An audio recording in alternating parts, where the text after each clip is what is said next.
September 15th, 2025, 4:18 p.m. local time, Southern Caribbean Sea. A Getty-class Venezuelan patrol ship turns hard to port. It's new, heading directly toward a U.S. Navy destroyer operating legally in international waters. On board the USS Knights, an Arleigh Burke-class guided missile destroyer.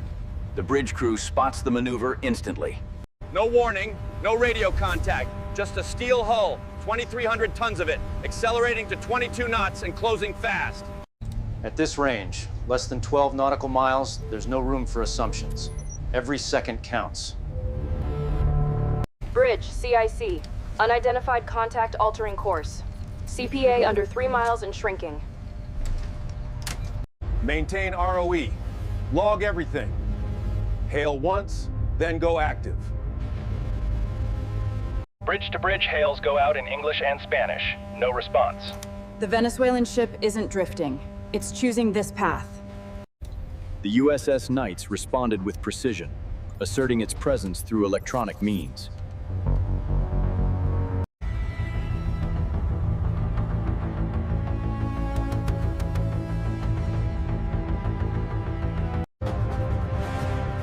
This isn't a drill, and everyone on board knows that. One misstep could be interpreted as hostile intent or weakness. And in these waters, weakness gets exploited. For the next 8 minutes, every system on the Knights is watching. Every move is recorded. One wrong decision from either side, and this turns from posturing to escalation fast. And Venezuela's about to find out exactly how fast. 21 nautical miles. That's when the Venezuelan patrol vessel first appeared on radar. At first, it was just another contact.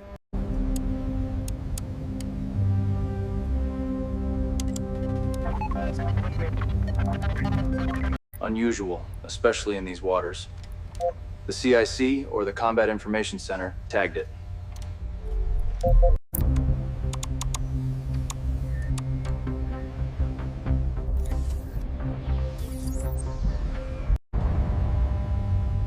It was approaching on an aggressive intercept course, vectoring directly toward the destroyer's starboard bow.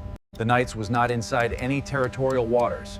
It was 34 nautical miles off Venezuela's coast, well within international law. Procedures are procedures. The officer of the deck issued his first hail. Unidentified.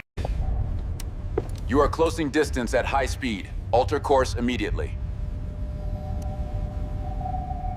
This wasn't a miscommunication. This was a choice. The Knights elevated its posture. Non-lethal systems activated. Long-range optics zoomed in.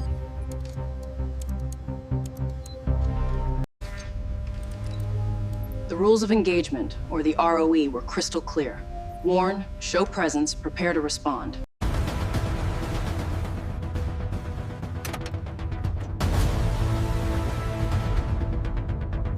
Because when ships get too close, the next step isn't a warning, it's a flyover. 4:22 p.m. The Venezuelan patrol ship increases speed again, this time to 26 knots. That's over its typical cruise rate. The Venezuelan patrol ship is now pushing its hurt. The visible exhaust haze Everyone's listening, watching. Please seek to confirm with intent. Push room connect. This isn't a shadowing maneuver. It's a close pass. And close passes in international waters mean one thing: pressure. Bearing change 095 logged. Visual confirmation. Deck crew visible, forward gun. Helmets on. Personnel moving near the gun mount. Weapons not manned yet, but the crew isn't waiting. Flight ops are green lit. The Seahawk is a tactical toolbox. Surveillance, sonar, even torpedoes if needed. But right now, it's about presence.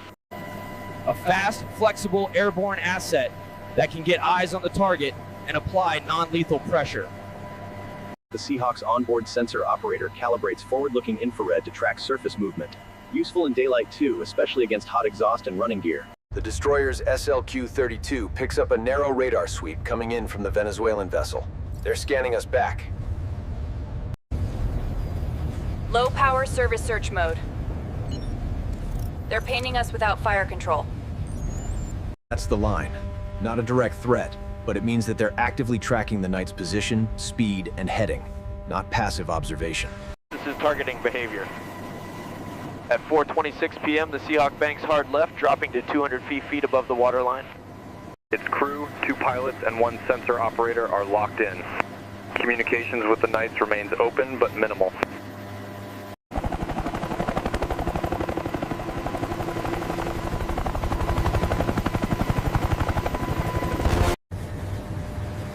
Miles out, the Venezuelan patrol ship looms larger through the Seahawk's nose camera. The Getty-class vessel is... The Seahawk's MX-20 system goes live, transforming the view into a high-resolution thermal landscape. At 1.5 nautical miles, the Seahawk levels out. Safe distance, no flyover. This is tactical presence, not provocation.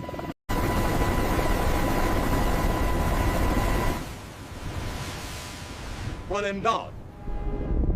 Venezuelan naval vessel. This is a U.S. Navy helicopter. You are operating unsafely in international waters. Change course now, or you will be recorded as a hostile attack. Cambien de rumbo ahora o serán registrados como un contacto hostil.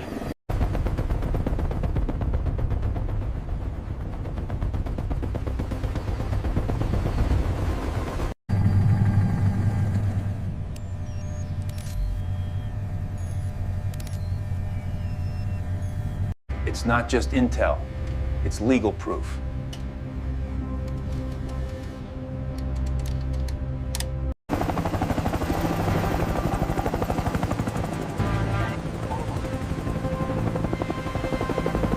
Navy, a white star, and an open weapons bay that could be carrying sonar buoys or torpedoes. They don't know. That's the point. The message is clear. Back off.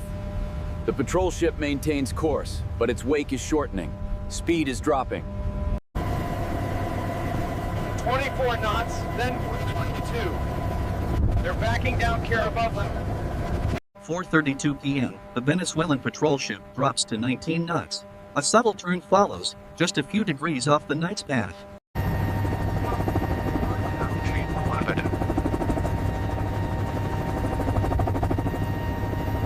Deck crew are pulling back from the forward gun mount. One sailor waves again, this time with both arms palms out. Universal maritime language, no harm intended.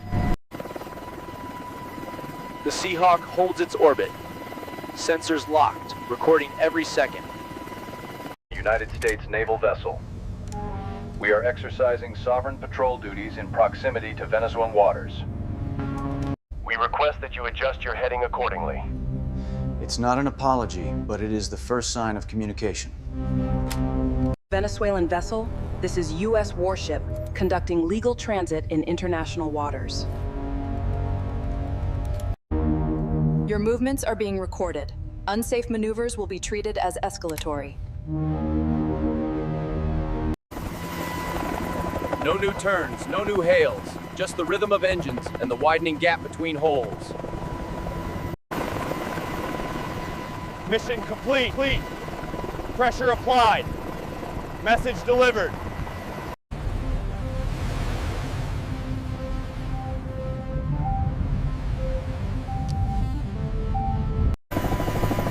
There are no missiles, no warning shots, just a tense ballet of steel, optics, and precision flying. This wasn't random. Venezuela doesn't sail a warship straight to a U.S. Navy destroyer without a reason, even if that reason is just posturing. To understand why, you have to look back at what happened just 2 weeks earlier, on September 2nd, 2025.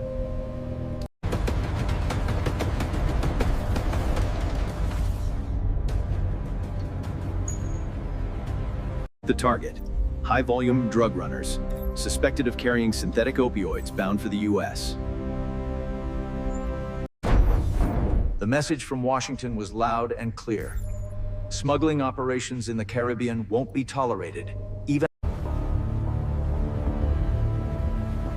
In the days following the strikes, intelligence analysts noticed a sudden uptick. But it wasn't just coastal. Ships began patrolling deeper, venturing close to U.S. routes, often with erratic patterns. Then came the flyovers. On September 10th, Navy ships U.S. Navy 2 separate overflights by Venezuela. No weapons loaded, but unmistakably deliberate. Those jets didn't fire anything, but their radar and electro-optical pots, they were active. Venezuela wasn't launching a war. They were collecting data and sending a signal. We see you, and we can push back too. The Knights encounter fits that same pattern. It wasn't an attempt to engage. It was a political message wrapped in Navy steel. Venezuela's military doctrine, especially at sea, revolves around a symmetric presence. They know they can't match US firepower, but they don't need to.